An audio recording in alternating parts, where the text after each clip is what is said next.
भाग्य का लिखा कभी नहीं मिटता। किसी गांव में एक बुद्धिमान ब्राह्मण रहता था। उसका एक मित्र था जो एक पैर से लंगड़ा तथा बहरा था। वह दूसरे गांव में रहता था। एक दिन वह ज्ञानी ब्राह्मण अपनी पत्नी से कहता है कि मुझे मेरे मित्र से मिले हुए बहुत समय हो गया है, इसलिए मैं कल ही उससे मिलने उसके घर जाऊंगा।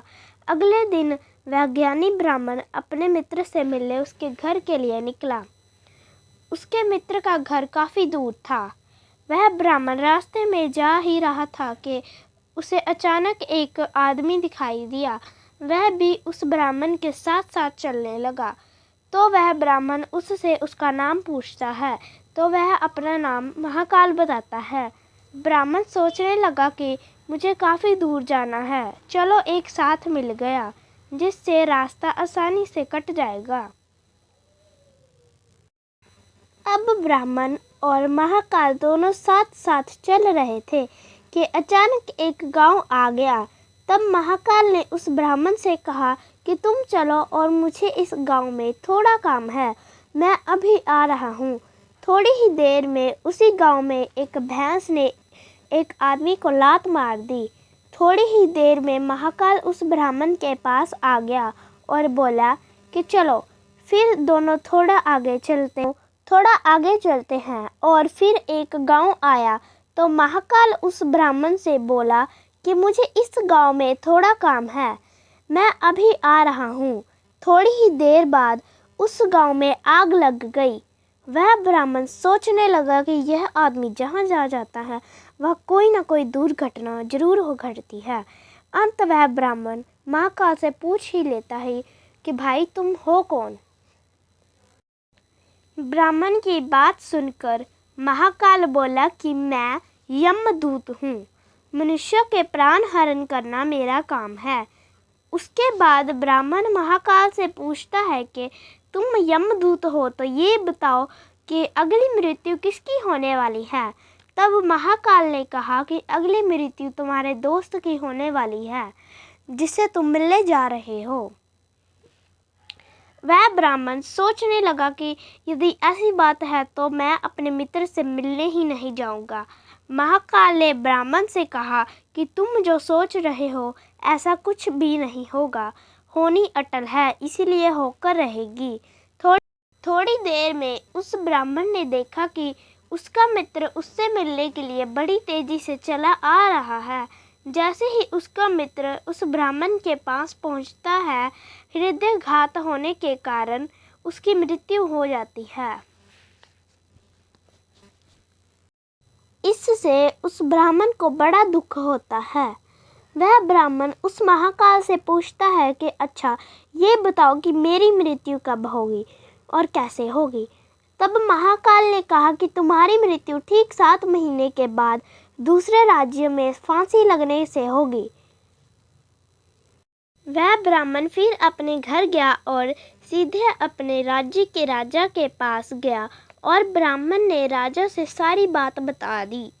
तब राजा ने राज्य सभा में यह प्रश्न सबके सामने रखा। तब उस राज्य सभा में यह फैसला लिया गया कि यदि ऐसी बात है तो वह ब्राह्मण इसी राजमहल में 7 महीने तक रहेगा। राजा ने ब्राह्मण के लिए राजमहल में ही व्यवस्था करवा दी। धीरे धीरे समय व्यतीत हो रहा था। उस ब्राह्मण को नींद में चलने की बीमारी थी और यह बात उस ब्राह्मण को मालूम नहीं थी। जिस दिन उसकी मृत्यु होने वाली थी उसी रात्रि को ही वह ब्राह्मण राजमहल से निकलकर दूसरे राज्य के राजमहल में जाकर राजा के शयन कक्ष में राजा और रानी दोनों के बीच जाकर सो गया। सुबह जब राजा उठा तो उसे उस ब्राह्मण को अपने शयन कक्ष में देखकर बहुत क्रोधित हुआ और उस ब्राह्मण को फांसी की सजा सुना दी। तब वह ब्राह्मण ने उस राजा को अपनी सारी कहानी सुना दी, जिसको सुनकर वह राजा अपना एक गुप्तचर अपने पड़ोसी राज्य के राजा के पास भेजकर सारी जानकारी ले ली। जिसको सुनकर वह राजा अपने फैसले पर बहुत पछताता है। लेकिन उस राज्य का एक नियम था कि राजा एक बार जो सज़ा सुना दे फिर चाहकर भी उसे बदल नहीं सकता। राजा ने एक राज्य सभा लगाई और इसका उपाय पूछा। तब उस राज्य सभा में यह फैसला लिया गया कि एक पतले धागे का फंदा बनाकर आप ब्राह्मण को पहनाकर अपना वचन पूरा कर लीजिए।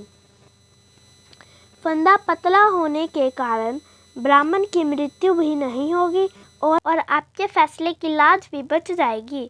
तब एक पतले पतले धागे से फांसी का फंदा बनाया गया और ब्राह्मण के गले में डालकर खींच दिया गया। सभी ने यह सोचा था कि ब्राह्मण को कुछ भी नहीं होगा, लेकिन उस पतले धागे की वजह से उस ब्राह्मण का गला कट गया और खून तेजी से निकलने लगा। ज़्यादा खून बह जाने की वजह से ब्राह्मण की मृत्यु हो गई। शिक्षा।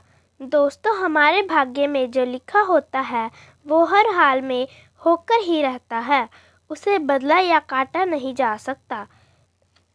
उस ब्राह्मण ने अपने बचने के कितने उपाय किए, लेकिन मृत्यु के आने पर कोई उपाय काम ना आया तथा उसकी मृत्यु हो ही गई।